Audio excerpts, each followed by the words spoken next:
Vi er klar? Super. Hvis du bare giver mig en thumbs up altid, så ved jeg. Thumbs up, super. Yes. Så er vi klar til del nummer 2. Både her i aften og i forhold til emnet. Ondskaben afsløret. Og vi tager også et lille resumé for jer, der ikke var der sidste gang. I det her emne her, så har vi kigget på spørgsmålet. Hvis Gud han er god og almægtig, hvorfor eksisterer ondskaben så? Eksisterer der ondskab i verden? Det må vi sige, det gør. Så hvis der er en god Gud, ligesom Bibelen den siger jo, der er en Gud, som er god, og han har al magt i himmel og på jord. Han kan styre og gøre, hvad han vil. Hvorfor er det så, at han tillader de her ting her? Så vi på, at Bibelen den viser i starten af Bibelen, at Gud han skabte alt fuldkomment fra starten. Men efter kort tid, så kom der ondskab ind i verden. Og senere hen i Det Nye Testamente, så fortæller Jesus en lignelse, som vi lige kort skal berøre igen her, som viser og illustrerer, at det ikke er Gud, som er årsag til ondskaben. Det er en fjende, som Bibelen siger, der er årsag til ondskaben. Han fortæller en lignelse, og en lignelse, det er en historie, som har et vigtigt pointe, man gerne vil bringe videre. Det er en mand, som har en mark. Han sår noget af sit korn ud i marken. Så kommer der en fjende om natten og sår en masse ukrudt, fordi han vil gerne ødelægge høsten for den her person. Og i det så, at både viden og ukrudtet kommer op, så undrer mandens tjenere sig over. De siger til ham, har du ikke sået en masse god sæd i din mark, en masse god korn, og nu er der en masse ukrudt, der kommer op. Er det dig, der har gjort det? Og så siger herren der, manden der, ejeren, han siger, det har en fjende gjort. Og så siger tjenerne, skal vi ikke så komme ud og så fjerne alt ukrudtet, så vi kun har god korn tilbage? Og så siger herren, det skal I ikke gøre, fordi hvis I gør det, så kommer I til også at fjerne noget af kornet. I skal lade det vokse indtil høsten, og så kan I skille det ad. Det er det, som lignelsen går ud på. Og pointet det er, at Gud, det er ham, der ligesom er herren, det er ham, der ejer marken, det er ham, der har skabt verden. Han har skabt den perfekt, men så er der kommet en ond ind, en fjende, som har sået noget ukrudt, noget ondskab. Og der siger Gud så, du er nødt til at vente til slutningen, så kan vi adskille det og ødelægge det onde. Og vi skal se i aften på, hvorfor det er sådan. Ja, vi så på, at den her fjende, viser Bibelen, det er det, som vi kalder for djævlen eller satan. Og der er mange, der tænker, jamen det er sådan en rød drage med ild, der kommer ud af munden, og horn i panden og en træfork. Men Bibelen, den viser, at det her væsen, det blev faktisk skabt fejlfrit og fuldkommen. Det var en af de ypperste væsener, som nogensinde er blevet skabt. En af de mest intelligente, der er nogensinde blevet skabt. Og han blev kaldt Lucifer.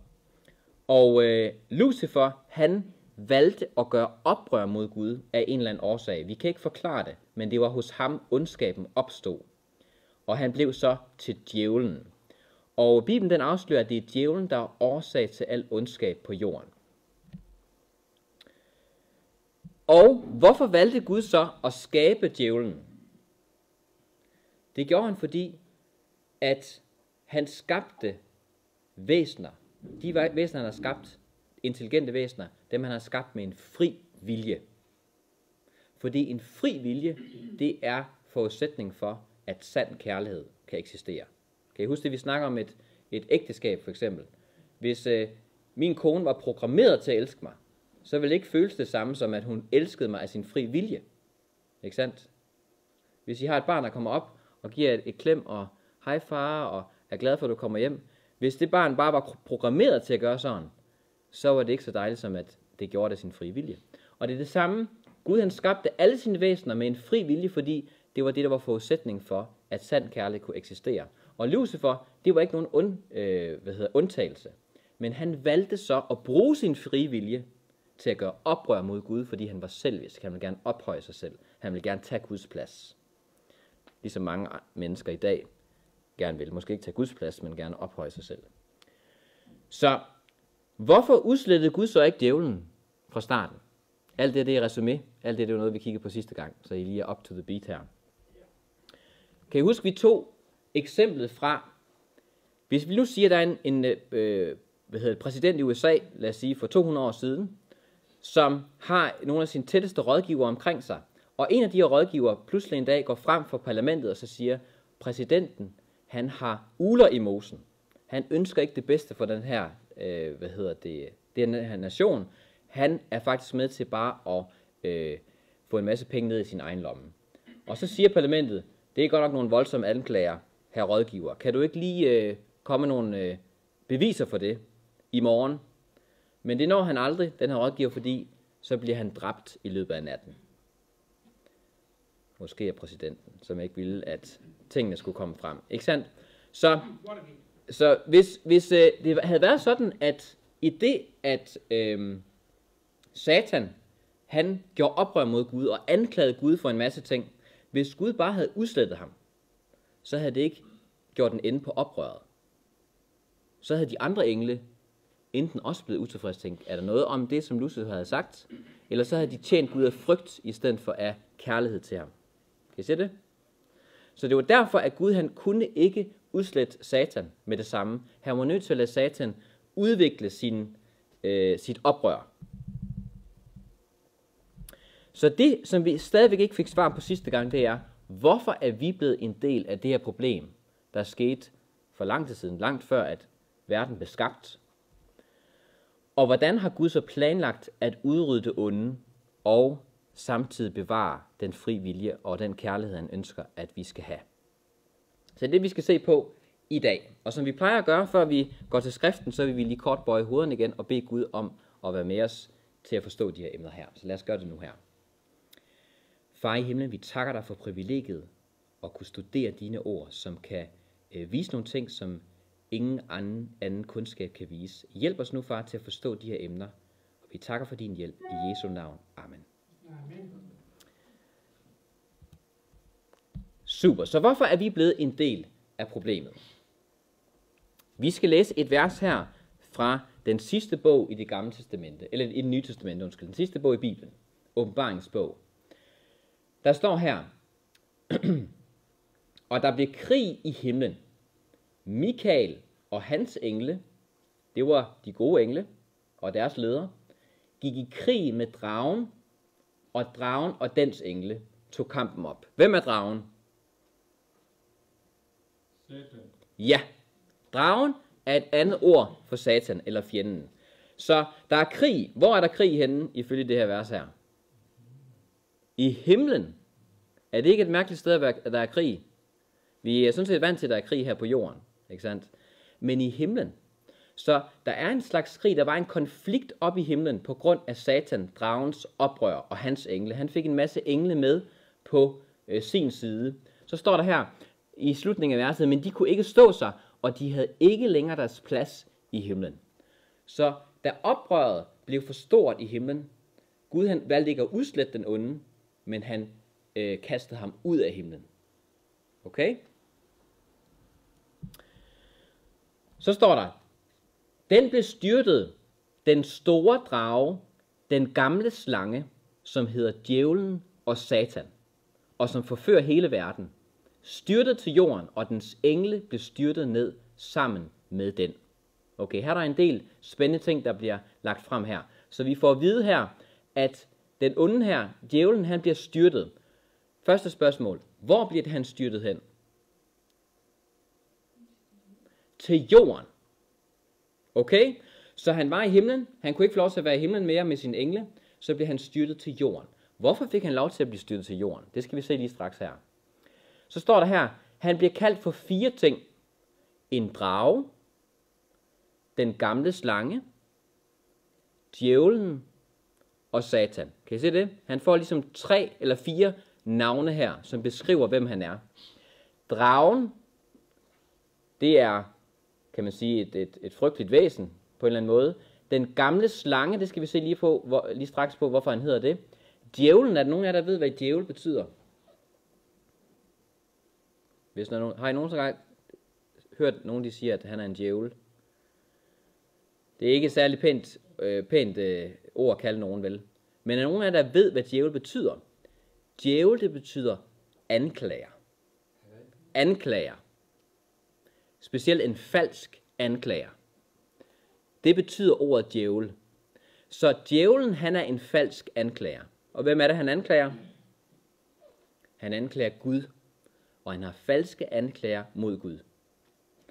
Ved I, hvad Satan betyder? Satan betyder modstander. Så Satan, han er personlig modstander af Gud, og han anklager Gud. Okay? Så står der en anden vigtig ting omkring Satan her. Der står, at han gør hvad for noget med hele verden? Han forfører hele verden. Så Bibelen, den viser, at de fleste mennesker på den her klode er under en forførelse. Et bedrag. Og et bedrag, er man orienteret om, at man er bedraget normalt? Nej, fordi ellers er det ikke et bedrag. Hvis det er et bedrag, så tror man nogle ting, uden at vide, at det er forkert. Ikke sandt? Det er det, der er bedraget. Så Bibelen den afslører, at djævlen han bedrager hele verden. Så det, og heldigvis så har vi Bibelen, der kan være med til at afsløre det her bedrag her. Så hvorfor bliver Satan kaldt den gamle slange? Kan I huske om en slange, der bliver præsenteret i Bibelen? I starten af Bibelen. Ja, da Gud havde skabt mennesket, så skabte han 2 træer, som vi skal kigge på lige straks her. Men lad os lige læse det her vers her helt fra starten af Bibelen. I 1. Mosebog kapitel 3, så står der: Slangen, den gamle slange, spurgte kvinden: Har Gud virkelig sagt, at I ikke må spise af træerne i haven? Kvinden svarede slangen: Vi må gerne spise af frugten på træerne i haven, men frugten på det træ, der står midt i haven, har Gud sagt, at vi ikke må spise af og ikke røre ved det, for ellers skal vi dø. Men slangen sagde til kvinden: Vist skal I ikke dø, men Gud ved, at den dag I spiser af den, bliver jeres øjne åbnet, så I bliver som Gud og kan kende godt og ondt. Så Gud han har skabt et træ i haven, som hed kundskabens træ. Og han har sagt til Adam og Eva: I må spise af alle træer i haven, men det her træ, det må I ikke spise af. For hvis I spiser af det, den dag I spiser af det, så skal I dø. Og man kan tænke, men hvorfor gav han dem, altså hvad var ligesom meningen med det? Hvorfor skulle der være et træ, de ikke måtte spise af?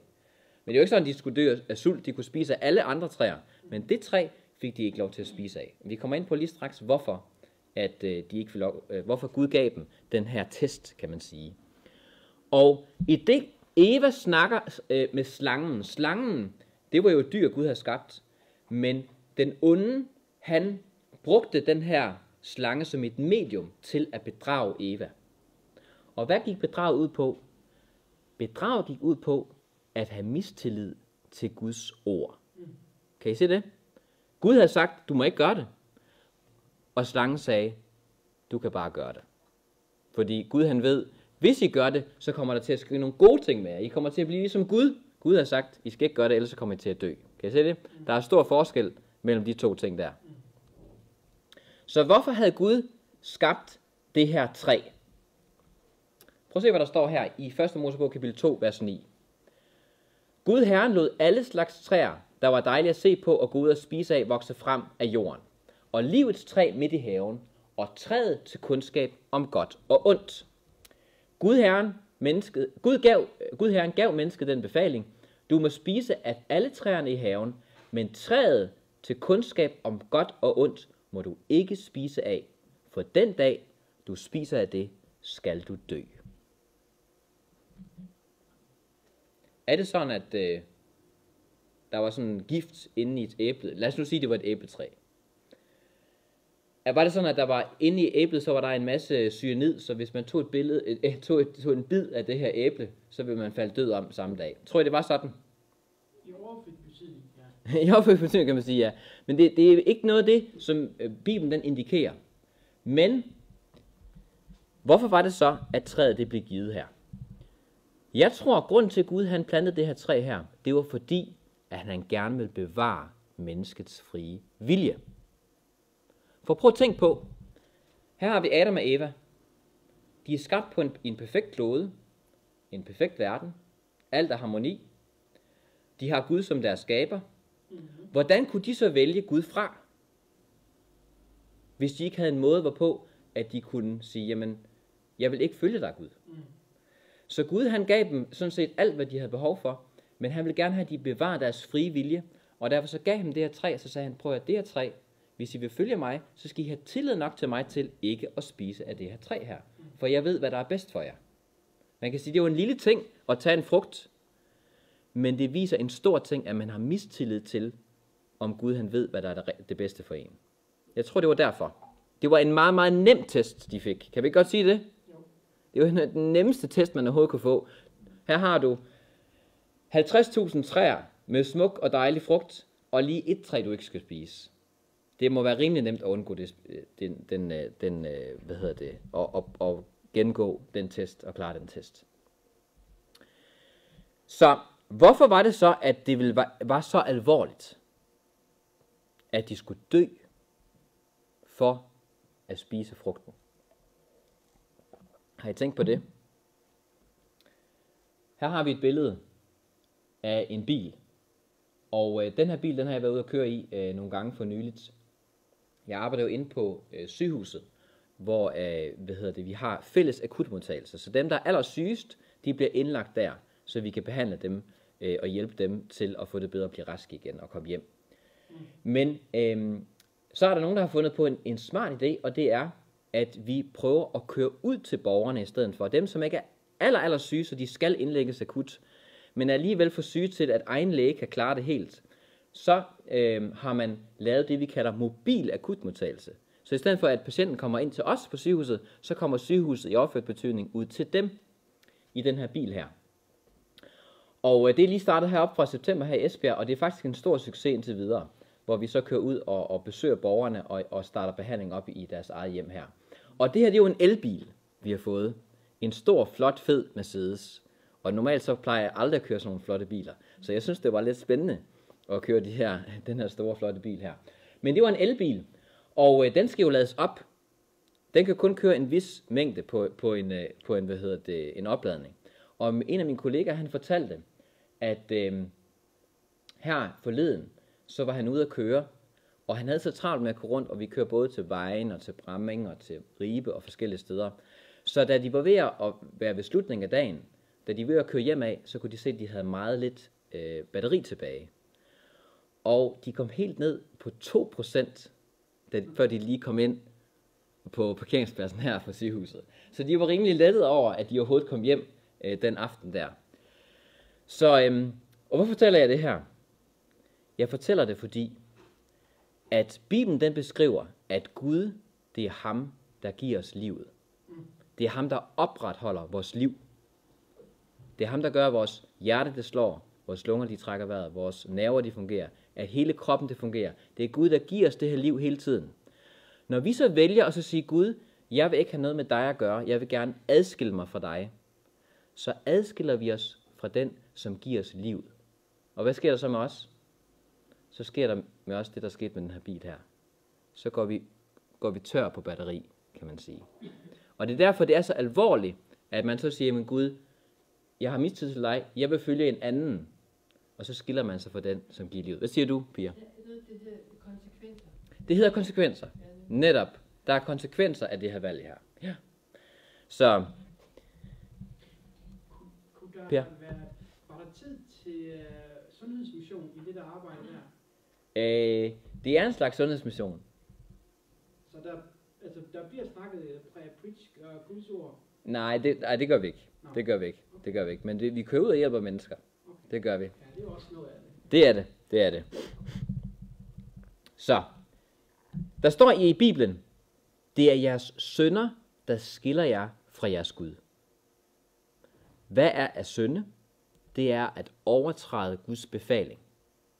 Og mennesket valgte at overtræde Guds befaling, desværre, både Adam og Eva, og derfor så adskilte de sig fra Gud. Heldigvis så er Gud nådig, så han trækker ikke bare tilbage og så siger, okay, så er det også slut, men så giver han med det samme en mulighed for, at vi kan komme tilbage til Gud igen.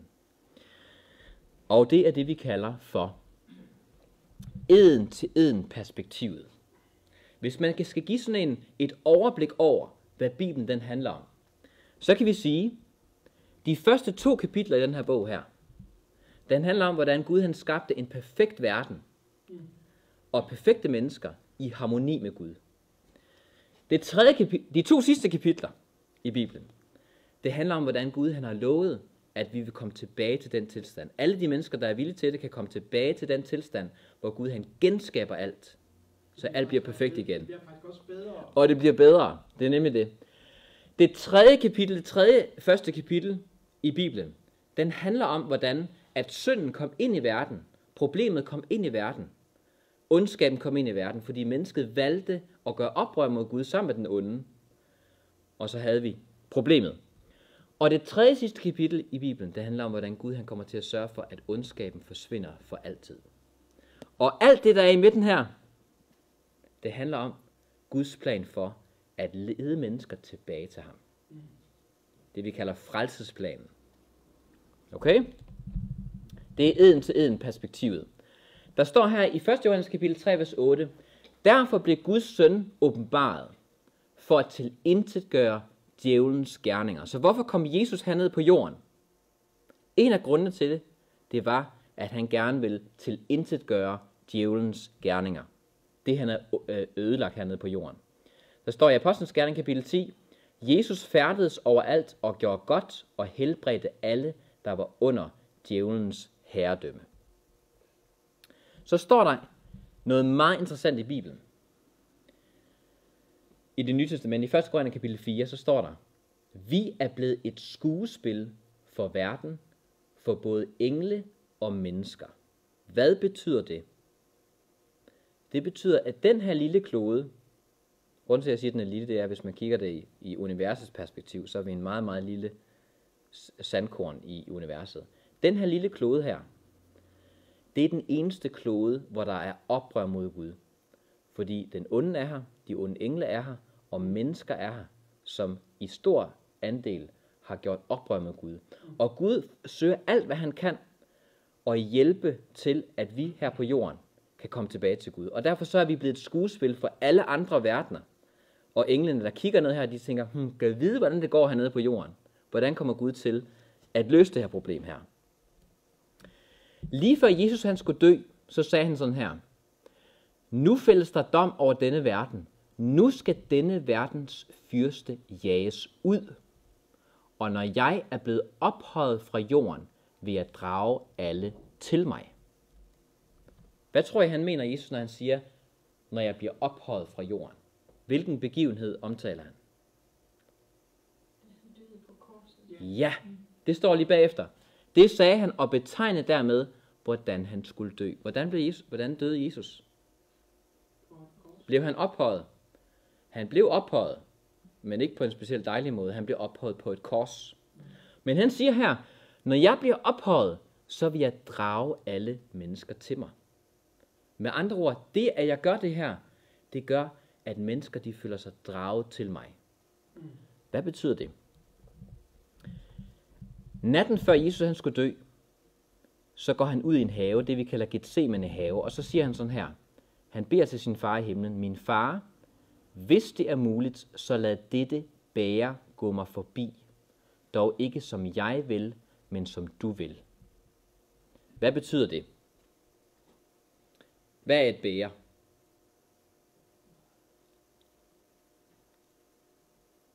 Ja, det er nemlig rigtigt. Et glas eller et krus, ikke sandt?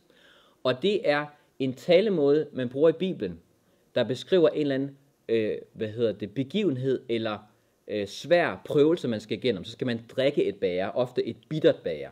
Så Jesus han siger her, lad den her frygtelige erfaring, jeg nu skal til at gå igennem, tag det her væk fra mig, siger Jesus til. Han beder til sin far i himlen. Og hvad er det, han beder om? Han beder om, at det, som han nu skal til at gøre, det, som Jesus skal til at gøre, det er, at han skal tage alle vores synder, alt det, vi har gjort forkert, skal han nu tage på sine skuldre og dø for dem, så vi kan gå fri.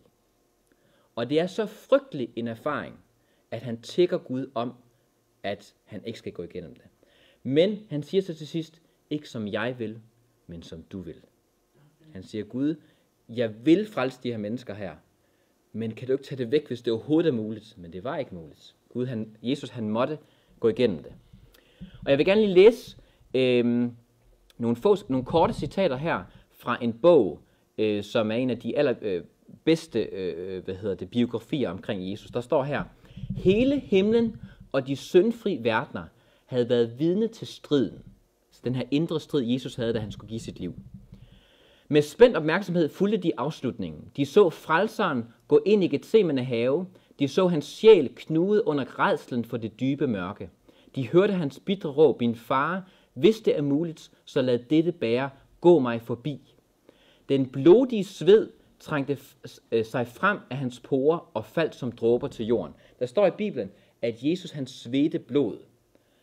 Og så kan man tænke, det lyder godt nok lidt voldsomt, men det er faktisk en ægte medicinsk tilstand. Hvis nogen er i voldsom psykisk eller fysisk stress, så kan det være så voldsomt, at de her små blodkar, som er i tæt relation til deres svedkirtler, de går i stykker, de brister. Og så sveden bliver så blandet med det her blod, og så kan man så faktisk svede blod. Så det var noget, som Jesus han erfarede, og det kan man også se i, det har man også eksempler på her i moderne medicinsk forskning. 3 gange lød den indtrængende bøn om befrielse fra hans læber. Himlen kunne ikke længere udholde synet heraf, og en budbringer blev sendt med trøst til Guds søn. Det der så sker jo så, da Jesus han har besluttet sig for at give sit liv for menneskene, så bliver han taget til fange, og så om natten, så bliver han så dødsdømt. Og lad os prøve lige at læse kort, hvad der skete der. Himlen så, altså himlen, det vil sige englene i himlen, de så Satans vanvittige gerninger og hans magt over menneskehjerter. De så, hvordan sonofferet, altså Jesus, på forbrederisk vis blev overgivet til den morlystne håb, og med hån og vold slæbt fra den ene domstol til den anden. Altså de himmelske herskere, hørte hans bødler spotte ham på grund af hans ringe herkomst. Så ham blive spottet, pisket, dømt og ført bort for at blive korsfæstet. Lige 2 citater til. Der var sorg og forfærdelse i himlen, da Kristus hang på korset, mens blodet flød på hans sårende tændinger og blodig sved brød frem fra hans pande. Sårene fra naglerne gabte ved tyngden fra hans legeme. Hans anstrengte åndedragt blev hastigt og tungt, og han stønnede under byrden af verdens synd. Det er jo sådan, at man bliver kvalt stille og roligt på kors. Det er sådan, man dør til sidst. Men det, der gjorde, at Jesus døde så hurtigt, det er jo fordi, at han havde alle vores synder på sig. Himlene fyldtes med undren, da Kristus midt i sin forfærdelige smerte opsendte denne bøn: Fader, tilgiv dem, for de ved ikke, hvad de gør. Hvilket syn for det himmelske univers. Mørkets riger og magter var forsamlet omkring korset og kastede vantroens djævelske skygge over menneskehjerterne. Så vi får at vide her, at det var den onde, der ligesom opmuntrede og instigerede de her mennesker til at korsfæste Jesus, som kun har gjort godt hele sit liv. Det sidste citat her. Satans hjælper allierede sig med onde mennesker for at få folket til at tro, at Kristus var den største af alle syndere og gøre ham til genstand for afsky og foragt. De, som hånede Kristus, da han hang på korset, var fyldt af den samme ånd som den første store oprør, altså Satan. Han fyldte dem med nedrige og afskyelige ord og gav inspiration til deres forhånelser. Men med alt dette opnåede han ingenting. Så Jesus han blev korsfæstet. Han døde. Og Satan han gjorde alt, hvad han kunne, for at få Jesus til at opgive sin mission. Men klarede han det? Nej, det klarede han ikke. Jesus han gav sit liv for os. Og det der så sker, står der i Åbenbaringens bog. Hvad er det, der sker i det, Jesus han giver sit liv? Så står der sådan her. Og jeg hørte en høj røst i himlen sige: Nu er frelsen og magten og riget, hvor Guds og herredømmet hans salvedes. Det er Jesus har fået herredømmet her. For hvor brødres anklager er styrtet, han som dag og nat anklagede dem for Gud. Hvad er det, der sker her? I det, at Satan han viser sit sande ansigt, den måde han behandler Guds søn på, og får ham korsfæstet til sidst, så er det, at hans bedrag for hele det himmelske univers, det bliver afsløret. Og den sidste sympati fra de himmelske væsener for Satan. Vi må tænke på, Satan han var den ypperste engel, Han havde nogle af de bedste venner i himlen. Og de havde ikke helt forstået, hvorfor var det, at han havde gjort oprør. Og alle de her anklager, han havde haft mod Gud, var det måske noget rigtigt i det? De var stadigvæk lidt i tvivl. Men det de så, hvordan Satan han opførte sig her, hvordan han havde fået Jesus korsfæstet, så forstod de virkelig, at Satan han havde fejl, og Gud han havde ret. Han var kærlig. Han var retfærdig.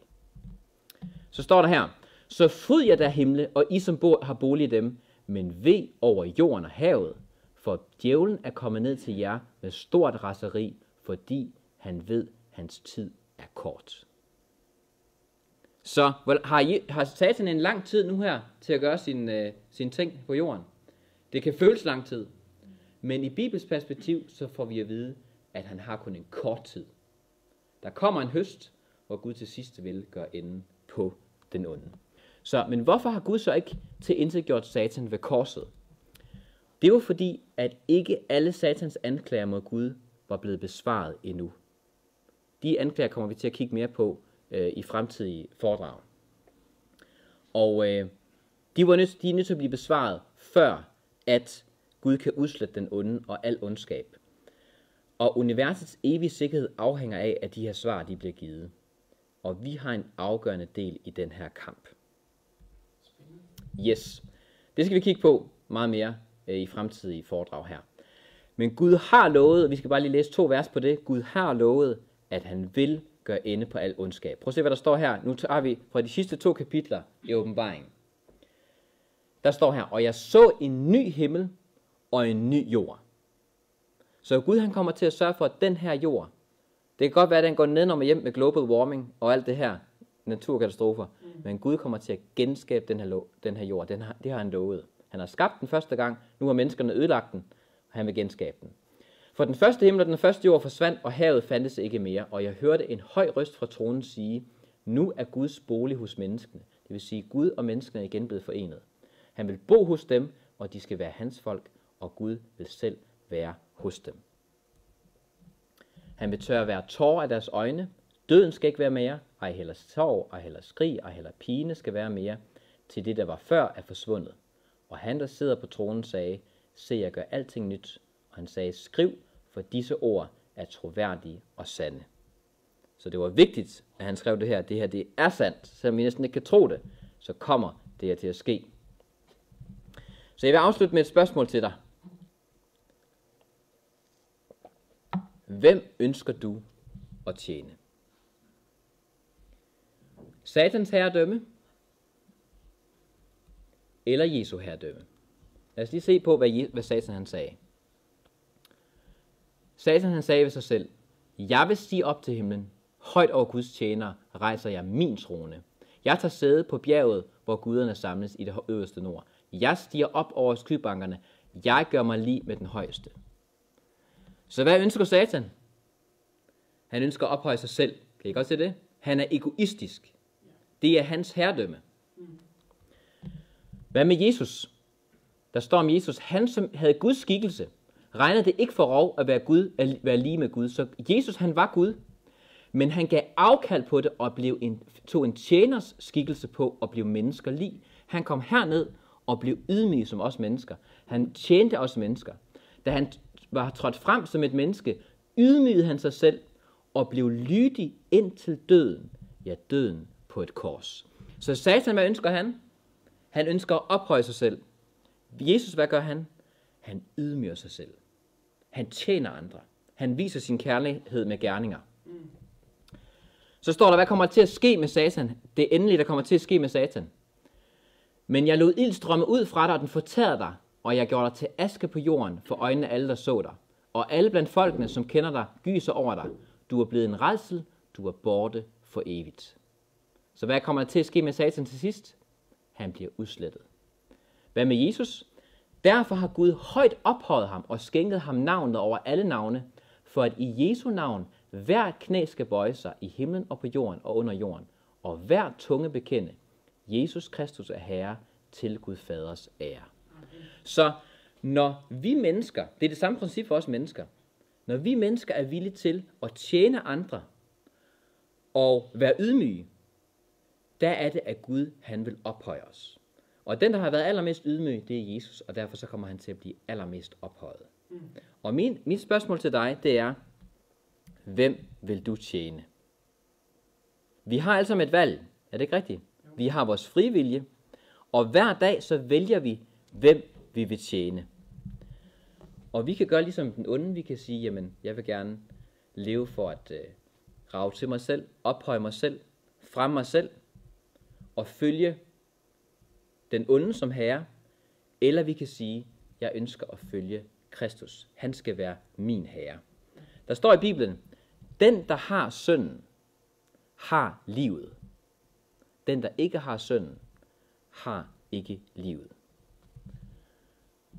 Ønsker du i dag at så sige, Gud, jeg ønsker at følge dig, og følge dig som min herre, og ikke den onde som din herre. Er det dit ønske? Må jeg se dig? Vil sige, at det er jeres ønske. Super. Amen for det. Jeg vil gerne have, at vi lige, nogle gange kan det være godt lige at skrive det ned, at man har taget den her beslutning her. Så I får lige en seddel, hvor I, og nogle blyanter, og så kan I lige sætte et kryds, hvis det er jeres beslutning. Jeg håber, der er nok til alle. Er der nogle spørgsmål, mens vi lige deler ud, i forhold til det, vi har sagt? Der er en masse, informationer. Dorte? Ja, jamen der er jo altså nogle gange af de der gerne vil, jeg siger ikke måske, at de gerne vil følge Satan, men at de måske næsten er Satan selv, at de så næsten har magten over, netop fordi man er ydmyg, og egentlig gerne vil gøre nogle gode gerninger, og Ja. følge sin egen tro og vilje, Ja. på det gode. Ja. Så hvordan overtrumfer man dem? Skal man vente indtil jorden er nær, eller ja, at den nye jord, den kommer? For det kan det godt være, det ikke lige når at blive min tid. Ja. Jeg tror, det er vigtigt, at man forstår, hvad sand ydmyghed virkelig er.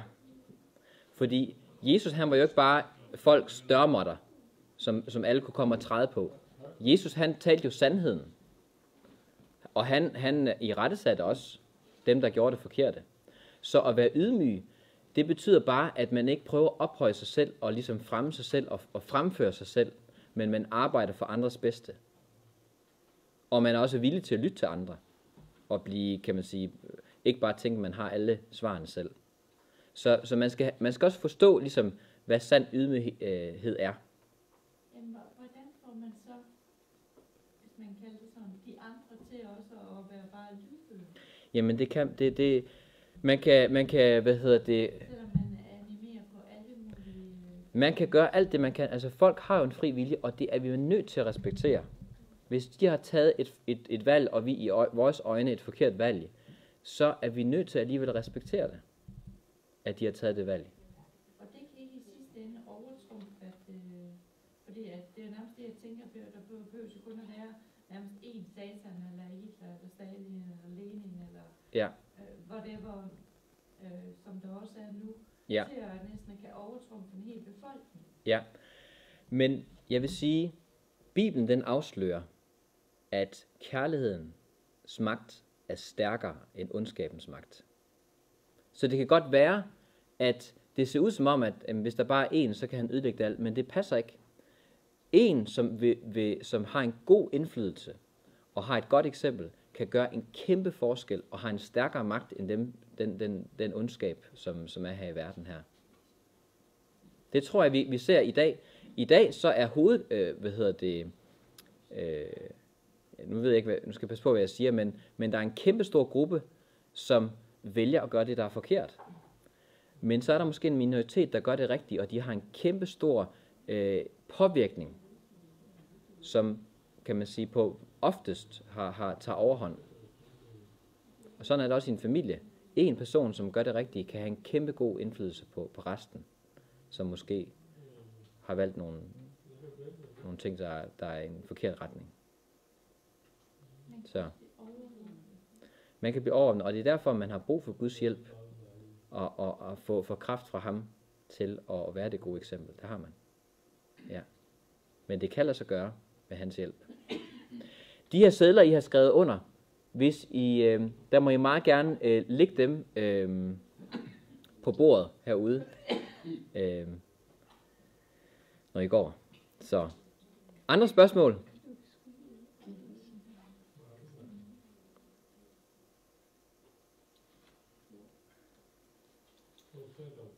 Ellers så håber jeg, at det var spændende. Jeg vil lige komme med en lille reklame her. Bag ved bordet, der hvor vi havde forfriskningerne, der har vi, jeg har taget 2 hæfter med i dag. Det er sådan nogle bibelstudiehæfter, som går igennem nogle af de her emner her, som vi kommer til at have, men hvor man ligesom har også meget pænt illustreret skriftstederne og forklaringerne og det hele. Og der er I meget velkommen til at tage dem med hjem, så I også kan læse lidt videre om det derhjemme. Så husk endelig det, når I går ud, de her studiehæfter her. Og næste gang, det er jo også allerede på tirsdag. Hvad skal vi kigge på der? Der starter vi et nyt emne, som jeg har kaldt advarselstegn. Det er sådan, at Bibelen den beskriver nogle tegn for, hvor vi er i verdenshistorien. Så vi kan sige, jamen, vi så der på Daniel kapitel 2, der så vi verdenshistorien op til det moderne Europa, men også for den sidste del af verdenshistorien har Gud givet nogle specifikke tegn, hvor vi kan se, okay, hvor er vi cirka henne? Vi kan ikke sige nøjagtigt, hvor vi er henne, i forhold til, at Jesus kommer igen der og der, men vi kan sige sådan nogenlunde, hvor vi er henne, og det er det, vi skal kigge på næste gang. Vi skal kigge på tegnene på Jesu genkomst. Og vi afslutter lige med at der nu ikke længere er personale til stede. Biblioteket overgår nu til selvbetjening. Tak for det. Please note that there are no longer any staff present. The library is now switching to self-service mode. Er det ikke dejligt, vi ved altid, hvornår klokken er 8? Det er super. Jamen, jeg siger tak for i aften. Og hvis I har spørgsmål, så er I selvfølgelig velkommen til at komme til mig. Og ellers så håber jeg, at vi ses på tirsdag om 6 dage.